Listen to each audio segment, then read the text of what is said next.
My name's Abigail, and I just turned 30. Picture this, my birthday dinner.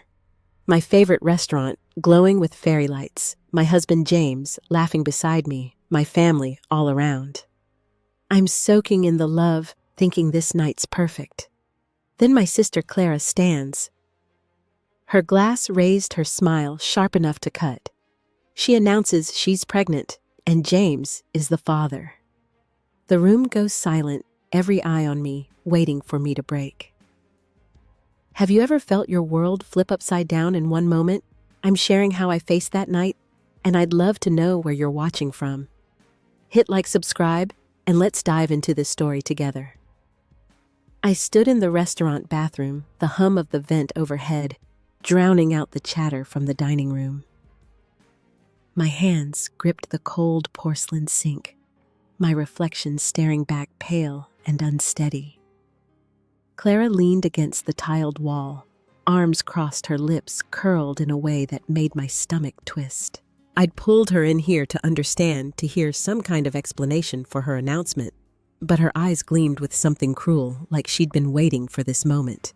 "Abigail, you're making this bigger than it is," she said, her voice smooth, almost pitying.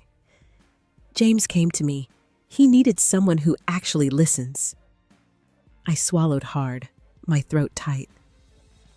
"You're saying my husband chased you, Clara. We've been married 5 years. You were at our wedding smiling in your bridesmaid dress." My voice shook, but I kept my gaze locked on hers, searching for a crack in her confidence. She shrugged, inspecting her nails. "People change, sis. He was lonely. You're always working late, chasing your little design projects." He needed more.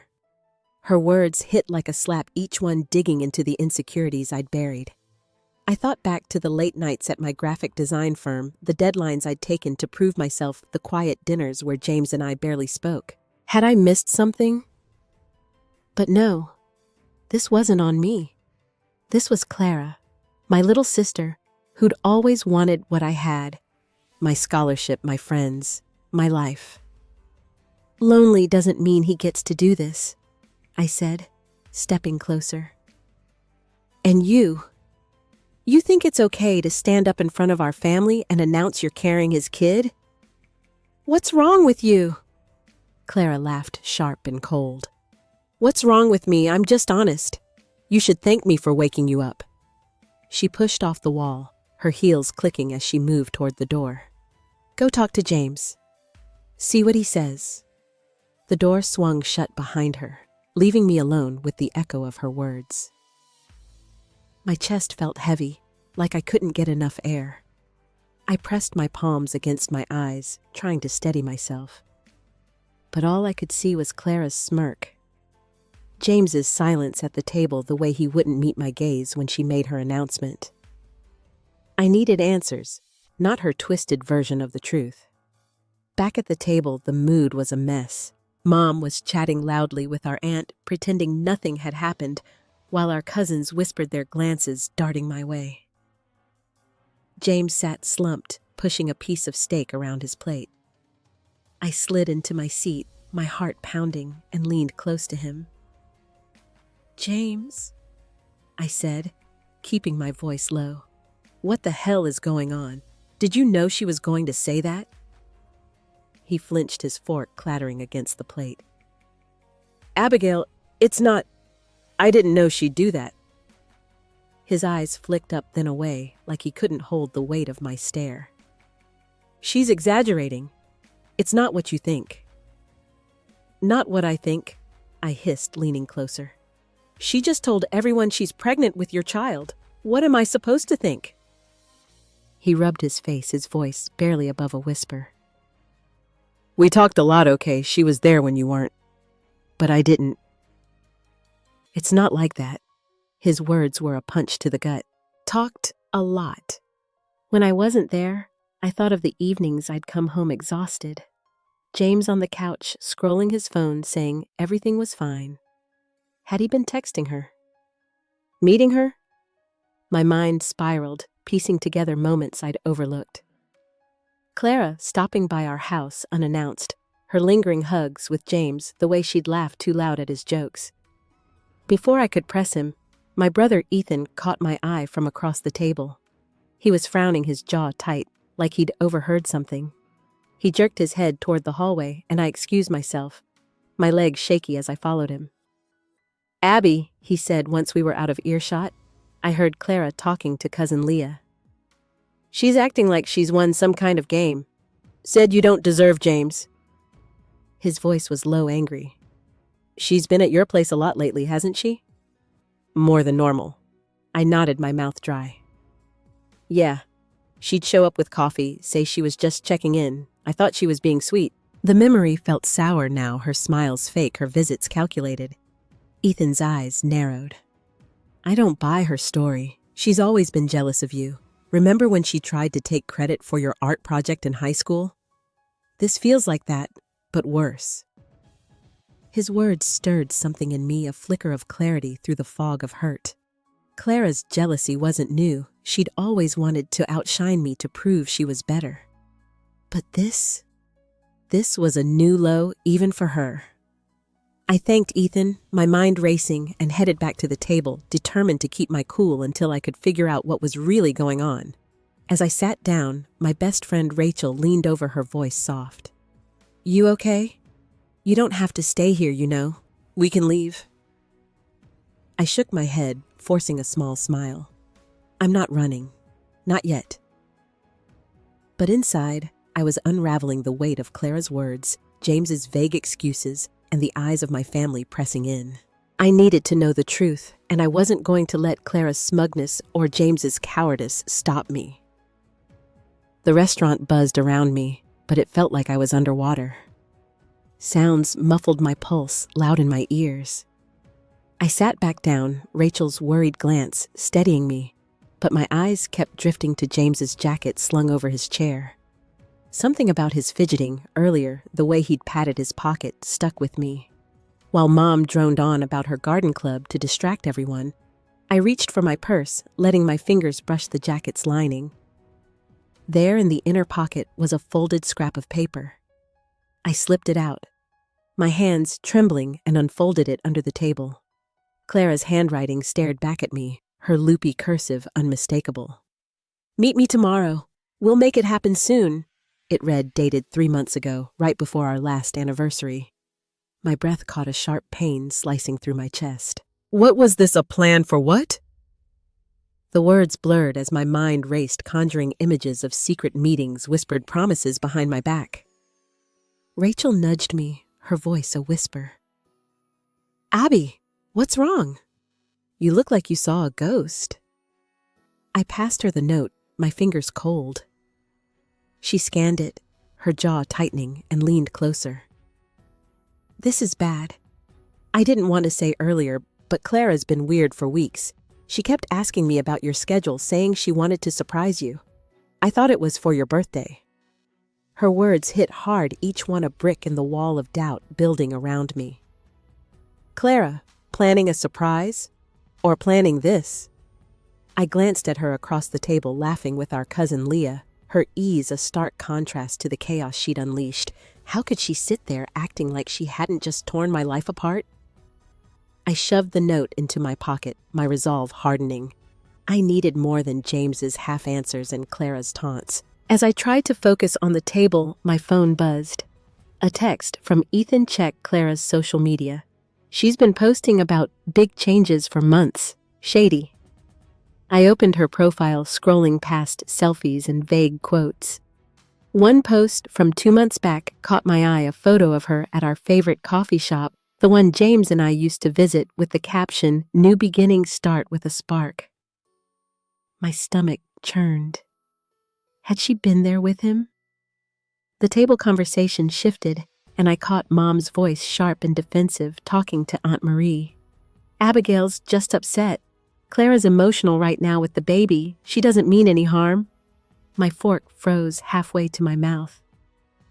Harm? Clara had stood up and claimed my husband's child, and Mom was brushing it off like it was nothing. I felt a sting behind my eyes, the weight of her dismissal cutting deeper than I expected. Rachel squeezed my arm, her voice firm. "Don't let them get to you. "You're stronger than this." But I didn't feel strong. I felt like I was crumbling piece by piece under the stares and whispers. I looked at James, hoping for something, anything to anchor me. He was staring at his plate, his shoulders hunched like he could disappear if he tried hard enough. I wanted to shake him, to demand he explain the note, the text, the months of lies. But the words wouldn't come, stuck in the knot in my throat. As the waiter cleared plates, I overheard Leah murmur to another cousin. Clara said, "Abigail's been distant for ages." Maybe she pushed James away. The words were a knife twisting in the wound. Distant, I'd been working to keep us afloat, to build a future for us, while Clara wove herself into my marriage. And now my own family was buying her story. I stood my chair, scraping the floor, and grabbed my purse. "I need some air," I said, my voice steadier than I felt. Rachel started to follow, but I shook my head. I needed a moment alone, to think, to breathe. Outside, the cool night air hit my face, but it did little to calm the storm inside. The note burned in my pocket, a tangible piece of Clara's betrayal. I had to know what it meant, what they'd been planning, and why. My fingers tightened around my phone, Ethan's text still open. I was done waiting for answers. I'd find them myself, no matter what it took. The next morning, I woke up on Rachel's couch, my neck stiff, the crumpled note from Clara still in my jeans pocket. James hadn't come home last night, texting me he was staying at a friend's to give me space. Space? He'd already carved out a canyon between us. I stared at the ceiling, the weight of yesterday's dinner pressing down Clara's smug face, and Mom's dismissal replaying in my head. My phone buzzed on the coffee table, Ethan's name flashing. I answered, my voice hoarse. "Abby, you need to see this," he said, his tone urgent. I checked James's bank account. You know, he gave me access when he was jobless. Clara's been getting money from him, thousands, saying it was for doctor visits. But I called her clinic. No appointments. My stomach dropped, the room spinning. Thousands? For what? I sat up, my hands shaking as I gripped the phone. "I don't know yet," Ethan said. "But it's not adding up. I'm digging deeper." "You talked to James yet?" I hadn't, not really. His mumbled excuses at the restaurant weren't answers. I thanked Ethan and hung up, my mind racing. Clara's note, her lies about a pregnancy. Now this money? What was she playing at? I grabbed James's laptop from the bag I'd brought to Rachel's, his password still the same after 5 years. My fingers hesitated, but I logged in, heart pounding, and opened his messages.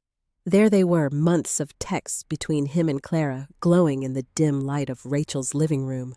Late-night chats while I was at work, her words flirty, teasing, calling him her hero. One message from 2 weeks ago made my blood run cold. "She's too busy for you, James." "I see you." I slammed the laptop shut, my breath ragged. This wasn't just a fling. It was a campaign, Clara. Weaving herself into his heart while I was out building our future. I dragged myself to work, my eyes burning from lack of sleep. The graphic design firm was quiet, my cubicle a small refuge, but even there I couldn't escape. My phone lit up with a voicemail from cousin Leah, her voice hesitant. "Abigail, I just want to check in. Clara's saying you've been unstable, that you're taking this too hard. Call me." I deleted it, my jaw tight. Unstable!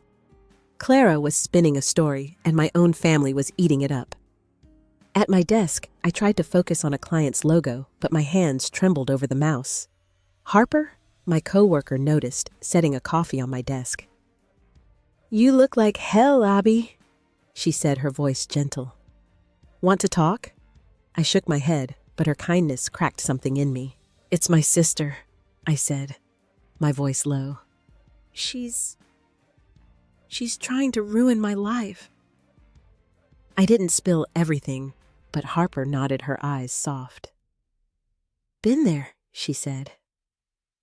My ex's sister pulled something similar, spreading lies to save his skin. It hurts, but you're tougher than she thinks. She squeezed my shoulder and left me to my work, but her words lingered a small spark in the dark. By lunch, I couldn't sit still. I called James, my voice steady, despite the rage bubbling inside. Meet me at the park.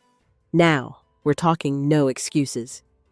He agreed, his tone flat, like he was already defeated. At the park, he sat on a bench, his hands clasped, avoiding my eyes. I stood over him, the note burning a hole in my pocket. Explain this, I said, tossing the note onto his lap. Clara's plan. The money Ethan found. The texts, James. All of it. He unfolded the note, his face paling. It's not what it looks like, he started, but I cut him off. Stop lying. My voice broke louder than I meant, drawing a glance from a jogger. You were texting her for months, letting her call you her hero while I was working my ass off for us. What was the plan, James? To leave me to play house with her? He rubbed his face, his voice barely audible. I was struggling. Okay, you were always gone, and Clara... She listened. It was just talk, Abigail. I swear nothing physical happened. Just talk. I laughed, bitter and sharp. You gave her thousands of dollars. You let her stand up at my birthday and claim she's carrying your kid. That's not just talk, James. My hands clenched, nails biting into my palms. Did you know about her announcement? He shook his head, but his hesitation told me enough. She said she was pregnant, but I didn't know she'd do that. I stepped back, my chest tight, his words a fresh wound. He knew she was claiming a pregnancy, and he didn't warn me. Every moment of our marriage, our late-night talks, our dreams of a family felt like a lie. I turned away, my voice cold. I can't look at you right now. Go. As he walked off, I sank onto the bench, the park blurring around me. Clara's texts, her lies, James's betrayal, they were choking me, each revelation tighter than the last. I needed to face her, to see the truth in her eyes, no matter how much it hurt. I drove straight to Clara's apartment, my hands tight on the wheel, the city lights blurring past. Her building loomed ahead, a squat brick complex with flickering streetlights. I parked, my heart hammering, and climbed the stairs to her door, each step heavier than the last. I knocked sharp and loud, my pulse drowning out the distant hum of traffic. When she opened the door, her hair was messy, her eyes narrowing like she'd been expecting me. Abigail, she said, leaning against the frame, her voice dripping with fake concern. You look awful. Shouldn't you be resting after last night? I pushed past her, my shoes scuffing the worn carpet. Her living room was cluttered, takeout boxes on the coffee table, a half-empty wine bottle by the couch. I'm not here to play games, I said, my voice low, trembling with the effort to stay calm. I know about the money James gave you.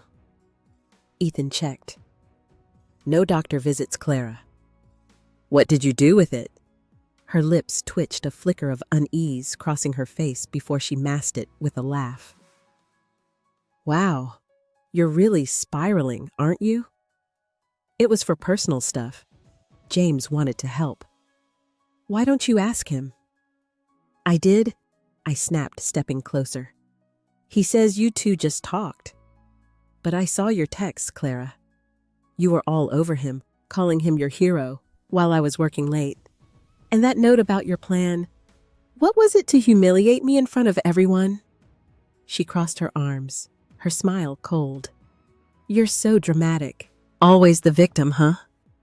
Maybe if you'd paid attention to your husband, he wouldn't have needed me. Her words were sharp, each one slicing deeper, and I felt my composure cracking. Needed you. My voice rose, shaking.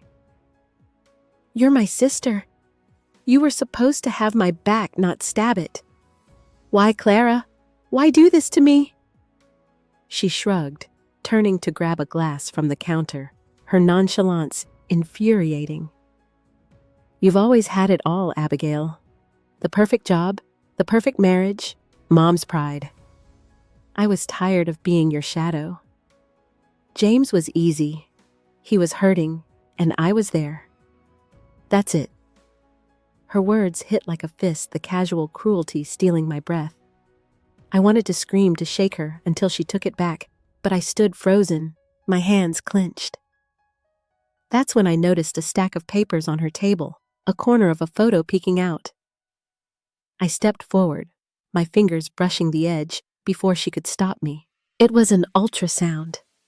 The grainy image stark against the clutter. But something was off. The date, printed in the corner, was from last year. What is this? I held it up, my voice barely a whisper. My eyes locked on hers. This isn't real, is it? Clara snatched it back, her face flushing. You're pathetic, snooping through my stuff. Get out, Abigail. You're embarrassing yourself. But I didn't move. The room felt smaller, the air thick, my mind reeling. A fake ultrasound. Was her whole announcement a lie? Before I could press her, my phone buzzed a call from Mom. I ignored it, but the voicemail came through seconds later. I played it, Clara, watching her expression unreadable. Abigail. It's Mom. Her voice crackled, strained. Clara told me you're harassing her.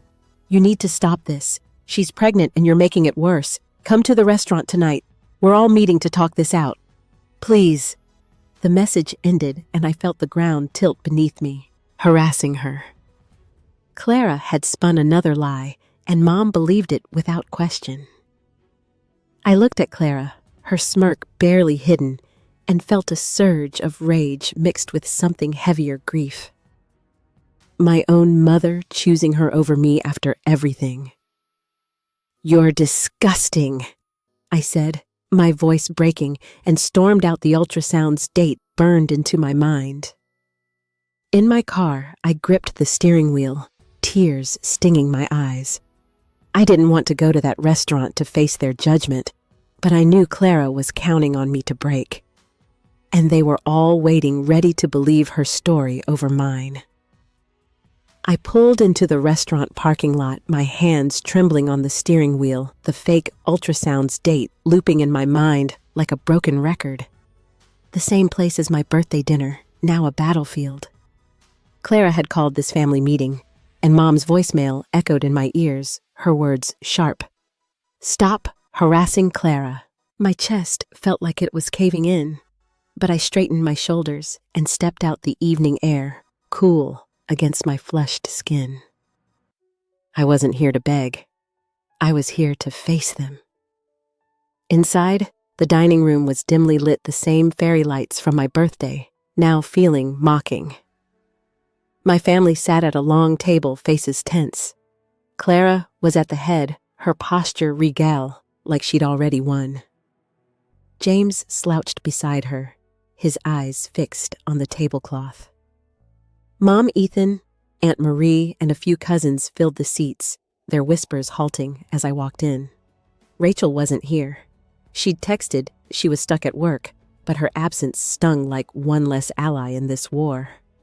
I took a seat across from Clara, my purse heavy with the ultrasound and Ethan's bank records my only weapons. Mom spoke first, her voice soft but firm. Abigail, we're here to sort this out. Clara's going through a lot, and we need to support her. Support her. I bit my lip, tasting blood, and glanced at Ethan. His jaw was tight, his eyes flicking to me, a silent signal he was on my side. Clara cleared her throat, drawing every gaze. I didn't want it to come to this, she said, her voice dripping with false regret. But Abigail's been aggressive, accusing me of things that aren't true. I'm pregnant, and James and we're planning a future together. The words hit like a sledgehammer, each one heavier than the last. A future. With my husband, I looked at James, waiting for him to deny it. But he just stared at his hands, his silence louder than any confession. My cousins murmured Aunt Marie, nodding like Clara was some saint. I felt the room tilt, my breath shallow, every eye judging me, waiting for me to crack. "Clara," I said, my voice low, shaking with the effort to stay calm. "You stood up at my birthday and announced this in front of everyone. Now you're saying you and James are what, a couple, and you expect me to just accept it?" She leaned forward, her eyes glinting. "You've been checked out, Abigail. James needed someone who sees him. I'm not the bad guy here. You pushed him away." Her tone was so calm, so calculated, it made my skin crawl. Mom reached for her hand, squeezing it, and I felt a sharp pang, like I'd been erased from my own family. I opened my mouth to argue, but Clara cut me off, her voice rising. "Let's be real. You've always acted like you're better than me. Perfect Abigail, with her perfect career, her perfect life. I'm done living in your shadow. James chose me, and you need to move on." The room went quiet, the weight of her words suffocating. Move on. My marriage, my trust, my family all shredded in front of me, and she wanted me to walk away. I looked around, seeing Mom's pursed lips, my cousin's averted eyes, James's cowardice. Ethan shifted his hand, twitching like he wanted to speak, but he stayed silent, waiting for my move. My fingers tightened around my purse, the ultrasound, inside a ticking bomb. I wanted to throw it on the table to scream about her lies, but something held me back, a fear that they'd twist it, that Mom would defend her, that James would stay mute. Clara's smirk grew like she sensed my hesitation, and she leaned back, her voice sweet. "We just want peace, Abigail. For the baby's sake." The baby.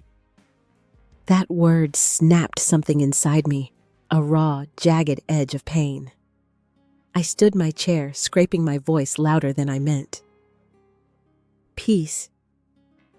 You think you can humiliate me, lie to everyone, and call it peace?" My hands shook, my eyes burning, but I didn't sit down. Clara's smile faltered, just for a second, and I saw it, a crack in her armor. But before I could push, Mom stood, her face stern. "Abigail, enough," she said, her voice cutting through the tension. "You're upsetting everyone. Sit down or leave." Her words were a blade final, choosing Clara over me again. I felt my heart splinter, the room closing in every face a stranger. I clutched my purse, my breath ragged, knowing I was one step from losing it all. My legs trembled, but I didn't sit. The restaurant's air felt thick, every breath a struggle, as Mom's words hung between us. Clara's eyes gleamed, her confidence surging, and she stood smoothing her dress like a queen addressing her court.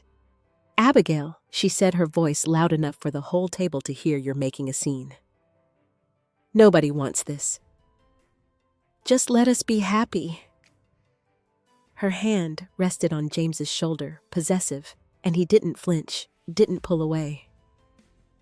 I felt my stomach lurch, a wave of nausea rising. Happy? She was claiming my husband, my life, and framing it as my fault. I opened my purse, fingers brushing the ultrasound, ready to expose her. But Clara spoke again, her tone sharp. "You've always been selfish, Abigail. You took everything, Dad's attention, Mom's love, even James. I'm not sorry for taking something back." The mention of Dad hit like a punch, my vision blurring. Our father, gone 5 years, had been the glue of our family, and Clara knew how much I'd grieved him. To drag him into this, to twist my memories against me, felt like a desecration. Aunt Marie gasped softly, but Mom just looked away, her silence a betrayal deeper than words. My cousins shifted, uncomfortable, but no one spoke, their eyes darting between us like spectators at a wreck. James finally lifted his head, his voice weak. "Abigail, I didn't mean for this. I care about you, but Clara's right. We've been drifting. I found something with her. His words were soft, but they cut each one a nail in the coffin of our marriage. Found something. 5 years of vows, of shared dreams, reduced to this, a public confession in front of my family with Clara gloating beside him. I felt my throat tighten a sob, threatening to break free, but I swallowed it, my nails digging into my palms. You care about me, I said, my voice cracking loud enough to echo. You let her stand up at my birthday, James, and say she's carrying your child. You sat there saying nothing, and now you're choosing her, in front of everyone. He flinched, but Clara stepped closer to him, her voice saccharine. He's being honest, Abigail. You should try it sometime. Stop pretending you're perfect. We all know you've been neglecting him, too busy with your career to notice what he needed. She turned to the table, her eyes wide, playing the victim.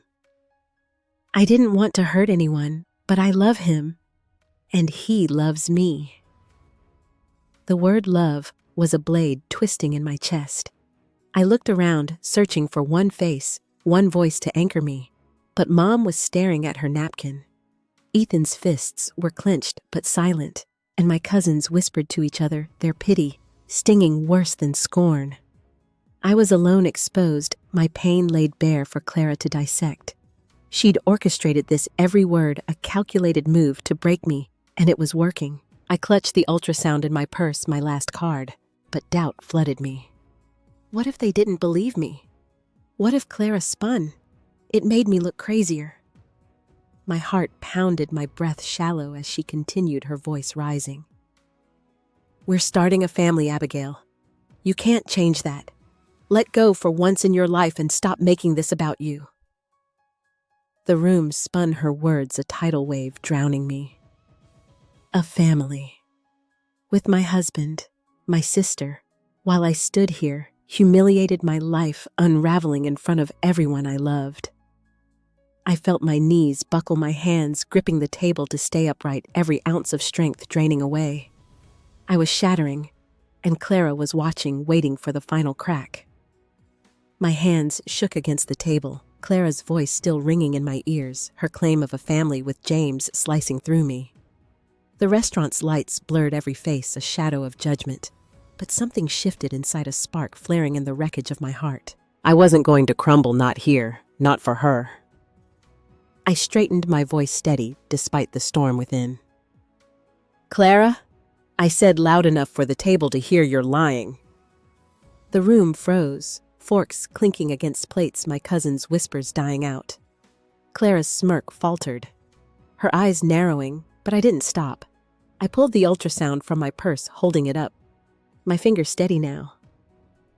This is yours. Right? Dated last year from a free clinic. Explain that. My voice was calm, but it carried, cutting through the tension like a blade. Gasps rippled around the table, Aunt Marie leaning forward. Ethan's eyes wide with approval.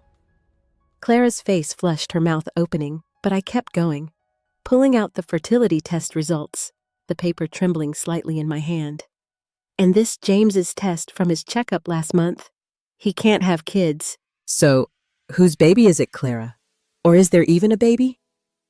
My words landed like stones, each one heavier, and I saw James flinch, his head snapping up, his face pale. Mom's hand flew to her mouth, her eyes darting to Clara, but Clara laughed, sharp and forced. You're desperate, Abigail. Faking documents now. That's low even for you. Her voice was loud, but it cracked, her confidence slipping, and I felt a surge of strength, my resolve hardening. Ethan stood, his voice firm. She's not faking anything. I checked James's bank records. Thousands gone. Clara to you for medical bills. Except there were no bills. Where's the money?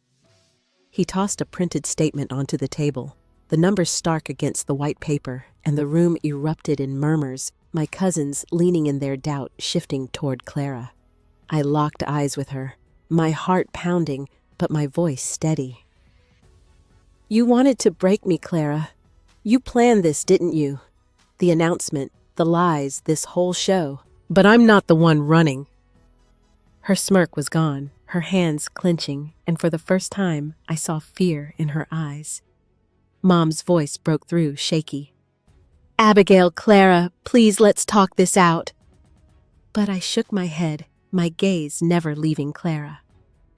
No, Mom, I'm done talking. I'm done letting her twist the truth. I turned to James, my voice colder now. And you don't get to sit there and let her do this. Speak or leave. He opened his mouth, but no words came. His hands gripping the table, his cowardice laid bare. I felt a strange calm settle over me, my pain sharpening into purpose. I wasn't just fighting for answers anymore. I was fighting for myself. Clara lunged for the ultrasound, trying to snatch it, but I held it high, stepping back. No more lies, I said, my voice ringing, every eye on me now. Ethan moved beside me, his presence solid, and I felt a flicker of hope, a sense that I wasn't alone. I tucked the papers back into my purse, my hands steady, my mind racing with what came next. I wasn't just exposing Clara. I was reclaiming my voice, my truth, and I wasn't stopping here. The table watched silent as I stood tall, my heart pounding with a fire I hadn't felt in years. The restaurant was silent, the weight of my words hanging in the air, every eye darting between me, Clara, and the papers now tucked back in my purse. Clara's face was a mask of fury, her hands trembling as she sank into her chair. Her attempt to grab the ultrasound thwarted. James still hadn't spoken his silence, a wall I no longer wanted to climb. I felt Ethan's steady presence beside me, but this moment was mine, a turning point I hadn't seen coming. I took a breath, my voice low but clear. I'm not staying to beg for the truth. Clara, you can spin your stories, but these papers don't lie. James, you can hide behind her, but I'm done carrying your choices. I turned to Mom, my throat tight. And you? I needed you to see me just once, but I don't need your approval anymore. Mom's eyes widened, her lips parting, but I didn't wait for her response. I looked at the table, my cousins, Aunt Marie, their faces a mix of shock and uncertainty. I'm not the one who should be ashamed, I said, my voice steady now, each word a brick in the foundation I was building. I loved you all, trusted you, but I'm choosing myself now. Clara scoffed, trying to regain control. You're delusional, Abigail. Running away won't change what happened. But her voice was weaker, the cracks in her facade widening, and I saw my cousins exchange glances, doubt creeping into their expressions.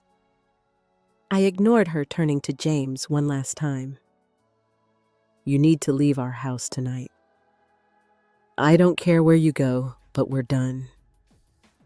His head snapped up, his eyes meeting mine, but I didn't flinch.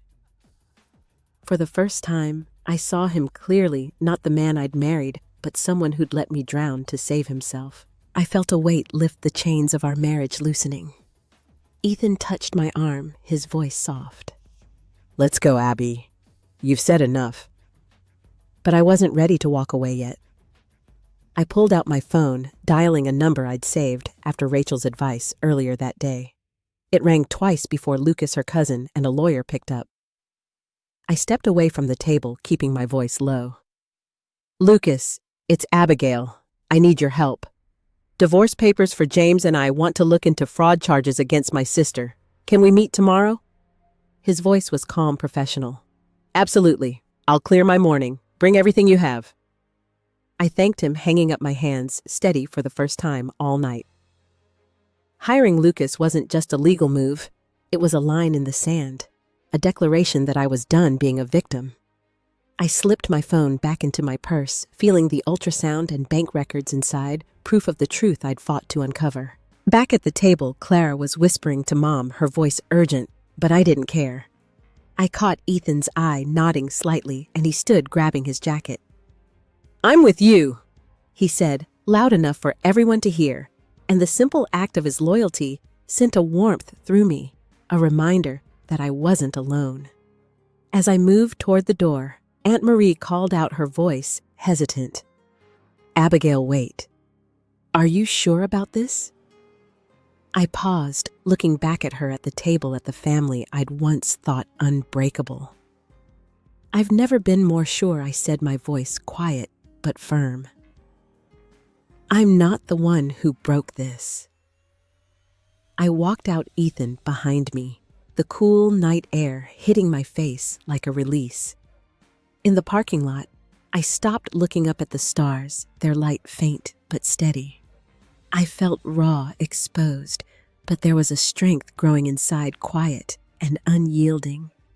I slid into my car, Ethan climbing in beside me, and as I started the engine, I made a silent vow. This wasn't the end. It was the beginning, and I was ready to fight for the life I deserved. I woke to the smell of coffee, the morning light filtering through Rachel's living room blinds. My suitcase sat by the couch, a reminder of the house I'd left behind. Last night's confrontation at the restaurant felt like a dream, my voice echoing, Clara's face paling as I held up the ultrasound. I'd walked out, Ethan at my side, but now in the quiet, the weight of what I'd done settled in. I'd drawn a line, and there was no going back. My phone buzzed on the coffee table, Clara's name flashing. I hesitated, my thumb hovering, then answered, bracing myself. Her voice was low, tearful, a stark contrast to her venom yesterday. "Abigail." I lied, she said, the words rushed. "There's no baby. I made it up to hurt you, to take something from you. I'm sorry." Her voice broke, but I felt no relief, only a dull ache. I'd suspected the lie, but hearing it confirmed was like swallowing glass. "Why?" I asked, my voice flat, my fingers tightening around the phone. "What did I ever do to make you hate me this much?" She was silent for a moment, then whispered, "You had everything, Abby. I just wanted to feel like I mattered." Her words were raw, but they didn't soften me. I hung up without responding, my chest tight, her confession a hollow victory. She'd wanted to break me, and she nearly had, but I wasn't the one crumbling now. Rachel emerged from the kitchen, handing me a mug. "You okay?" she asked, her eyes searching mine. I nodded, but the truth was, I didn't know.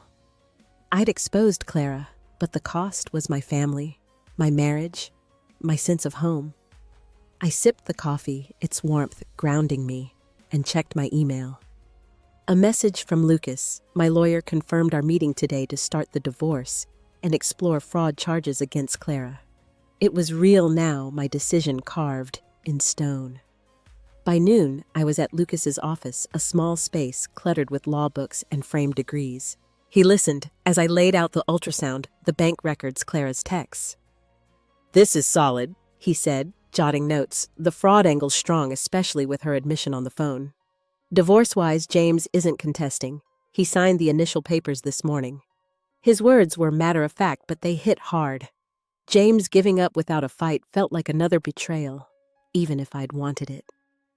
I left the office, my mind buzzing, and drove to a park nearby, needing air. Sitting on a bench, I watched kids chase a soccer ball, their laughter sharp against my thoughts. Clara's lie was unraveling, but it didn't erase the months of her texts, James's secrets, or Mom's silence. I pulled out my notebook, a habit from my design days, and started writing names, dates, every detail of Clara's scheme. It wasn't just for Lucas. It was for me, a way to make sense of the chaos. My phone buzzed again, this time Ethan. "Abby, I talked to Mom," he said, his voice heavy. "She's shaken up, keeps saying she didn't know Clara was lying. She wants to see you." I closed my eyes, picturing Mom's face at the restaurant, her hand on Clara's, her refusal to hear me. Part of me wanted to run to her to fix us, but another part stronger now held back. "Not yet," I said. "I need time." Ethan sighed, but didn't push. "I get it. I'm here. Okay? Always." His words were a lifeline, a reminder of the brother I'd almost lost to this mess. I thanked him, hanging up, and stared at my notebook, the pages filled with my truth. Clara's confession, James's surrender, Mom's hesitation. They were shifting the ground beneath me, but I wasn't falling. Not anymore. I closed the notebook, my heart steady, and sat there. The park's noise fading my resolve, a quiet force holding me together. I left the park and drove to Mom's house, my notebook still in my bag. Its pages a shield against the uncertainty ahead. Ethan had texted that she'd asked to talk, just us, no Clara. The idea of facing her churned my stomach, but I needed to know where we stood. Her front porch was the same as always, potted geraniums bright against the faded paint. But it felt foreign now, like a place I'd outgrown. I knocked my breath shallow, and she opened the door. Her eyes red-rimmed, her usual warmth dimmed. "Abigail," she said, stepping aside, her voice soft but strained. "Come in." The living room smelled of lavender, her favorite candle flickering on the mantel. We sat across from each other, the coffee table a chasm between us. She clasped her hands, her knuckles white, and looked at me. Really looked, for the first time in weeks. "I didn't know," she said, her voice breaking. "Clara told me she was pregnant, that James loved her. I thought you were overreacting." Her words stung, but they weren't a surprise. I leaned back, my arms crossed, my voice quiet. "You chose to believe her, Mom. You saw me falling apart, and you still chose her." I didn't raise my voice, but each word carried the weight of every moment she'd dismissed me, every time she'd let Clara's lies slide. She flinched, tears spilling over, but I didn't move to comfort her. "I was wrong," she said, her voice barely above a whisper. "I thought I was protecting her, keeping the family together. After your dad died, I leaned on Clara. She was so young, so fragile. I didn't see what she was doing to you." Her hands reached for mine, but I pulled back the space between us, deliberate. I knotted my throat tight, but I didn't soften. "I needed you, Mom, not her. Me." My voice was steady, but inside I felt the ache of years unspoken, the times I'd swallowed my pain to keep her happy. She looked down, her shoulders sagging, and the silence stretched heavy with everything we couldn't say. My phone buzzed in my pocket, a notification from Clara's social media.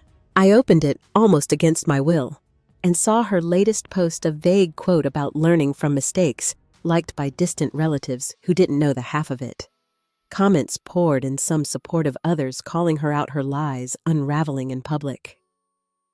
I locked the screen, my chest tight. She was scrambling, but it didn't feel like a win. It felt like another piece of my family splintering.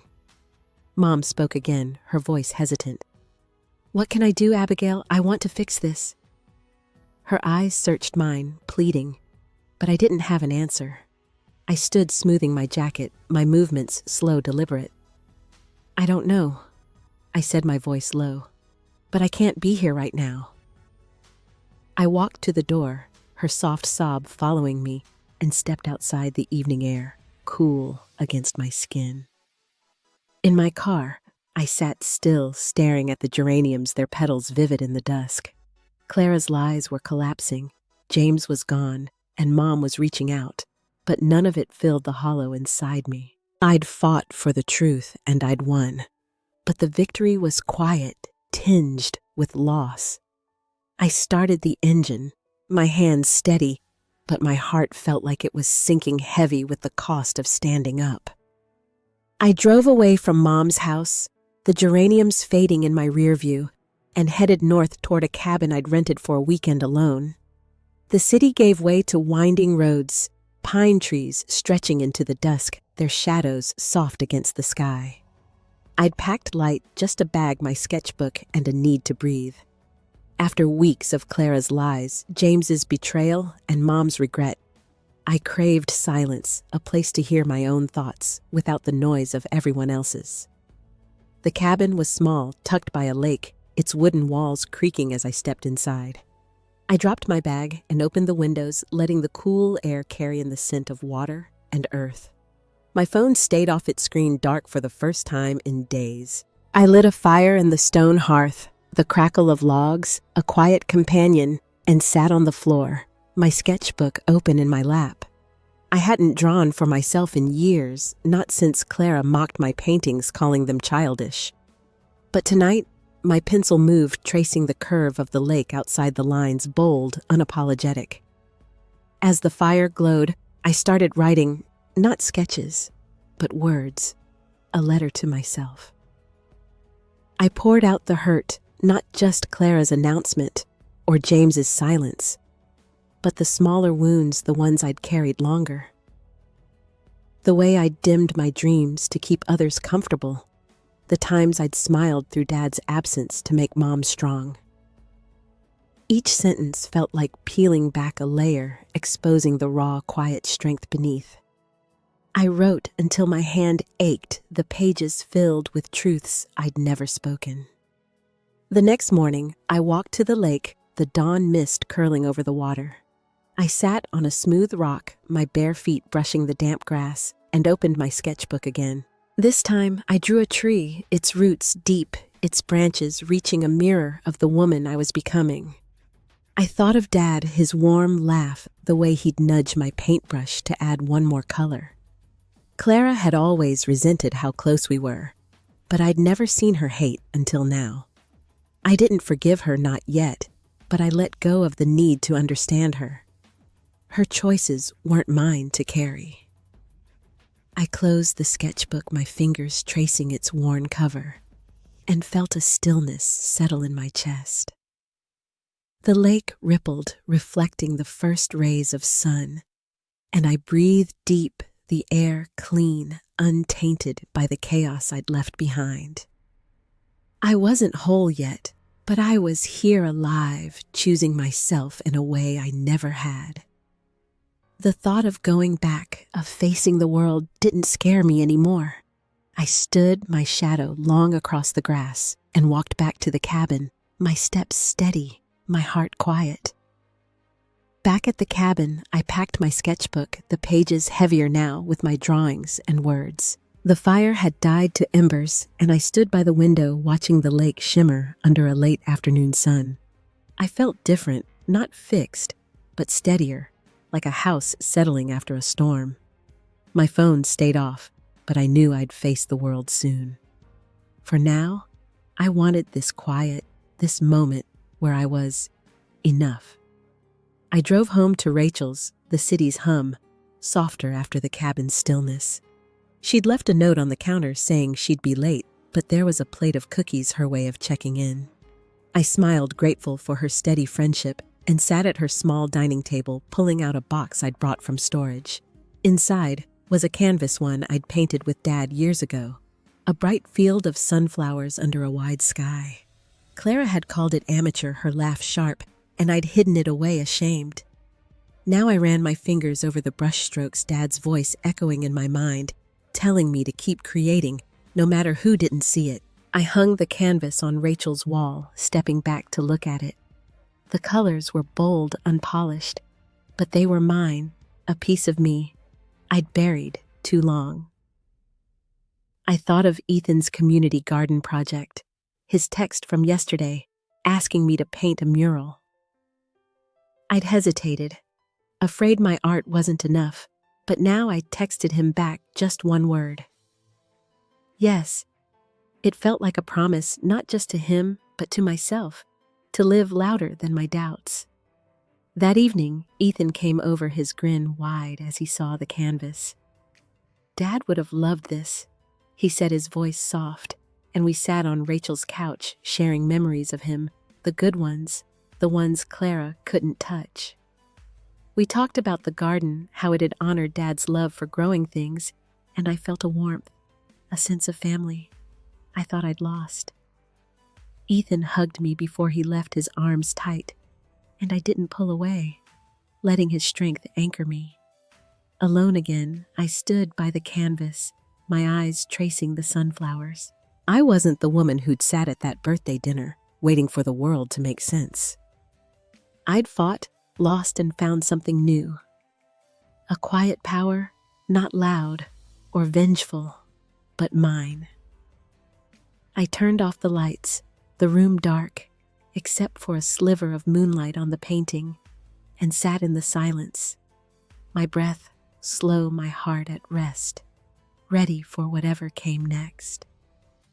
Months had passed since the cabin, and I'd settled into a new apartment, a small place with tall windows that let in the morning light. My name's Abigail, still 30, but I felt older now. Not in years, but in the way I carried myself. The divorce was final, James's name just a signature on papers, and Clara's voice had faded to a distant hum, her social media silent after her lies unraveled.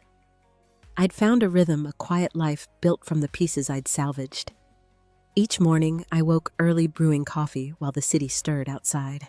I'd sit at my kitchen table, a thrift store find, and work on freelance designs, my laptop humming softly.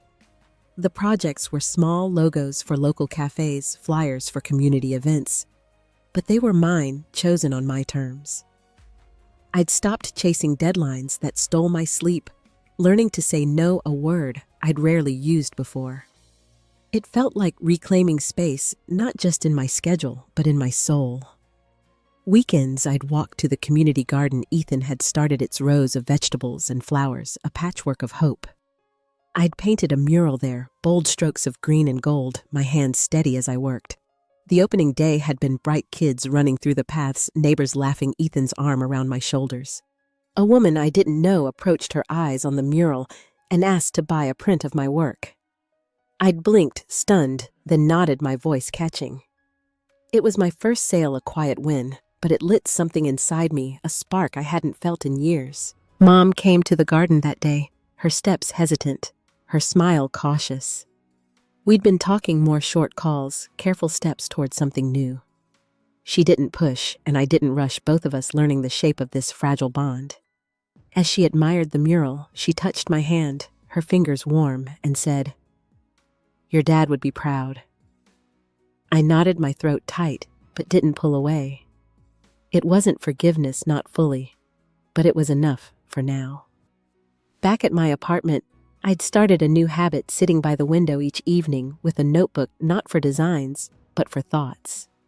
I wrote about the small joys, the way sunlight hit my plants, the sound of my neighbor's guitar through the wall, the taste of coffee I'd brewed just right. These were my anchors, proof I could find light even after everything. I'd learned to listen to myself, to trust the quiet voice that had been drowned out by Clara's schemes and James's choices. One night as I wrote, I looked around my apartment, its walls bare, but for a single framed sketch, a simple line drawing of a woman standing tall. I'd drawn it after the garden opening, my hands moving without plan, capturing not who I was, but who I was becoming. The woman in the sketch wasn't perfect, her edges rough, but she was whole, unbowed. I set my pen down, my breath slow, and felt the past settle, not gone, but no longer heavy. A chapter I'd closed with my own hands. One Sunday, I took my sketchbook to a nearby park, settling under an oak tree, its leaves rustling in the late summer breeze. I drew the people around me, a man tossing a frisbee, a woman reading on a blanket, their lives unfolding in small, ordinary moments. My pencil moved slowly, each line deliberate, and I realized I wasn't just sketching them. I was seeing them, their quiet joys, their unspoken struggles. It struck me how we all carry our own stories, some broken, some healing, all woven into the same world. I thought about the months since that birthday dinner, The way Clara's betrayal had unraveled my life like a loose thread. I'd lost my marriage, my trust, parts of my family, but in the wreckage, I'd found something else, a deeper kind of freedom. It wasn't about winning or being right. It was about choosing to keep going, to build something new from the ashes. I'd learned to hold my pain without letting it define me, to love myself even when others couldn't. The lesson wasn't loud or grand. It was simple, etched in the small choices I made each day, to draw, to write, to say no, to let mom in just a little. I'd learned that healing isn't a destination. It's a path one you walk even when the ground feels unsteady. It's in the way you forgive yourself for what you couldn't see, for the trust you gave too freely. It's in the courage to stand alone and still feel whole, to know your worth doesn't depend on anyone else's eyes. I closed my sketchbook, the park's sounds fading as I sat with that truth. I wasn't the woman who'd stood shaking at that restaurant, nor the girl who'd hidden her art to avoid Clara's scorn. I was Abigail, still learning, still growing, but no longer afraid of my own voice. The oak's shade cooled my skin, and I felt a quiet pride, not for what I'd overcome, but for who I'd become, someone who could sit here in this moment and feel enough. As I packed up, a breeze lifted the pages of my sketchbook, and I smiled, knowing I'd draw again tomorrow, and the next day, and the next. Life wasn't perfect, but it was mine, and that was more than enough. What's a moment that taught you to choose yourself, to find strength in your own story? I'd love to hear it in the comments below. If this story touched you, please give it a like, subscribe to join me for more, and share it with someone who might need it. Thank you for listening, for being here. Here's to healing, to finding light in the quiet moments. Take care.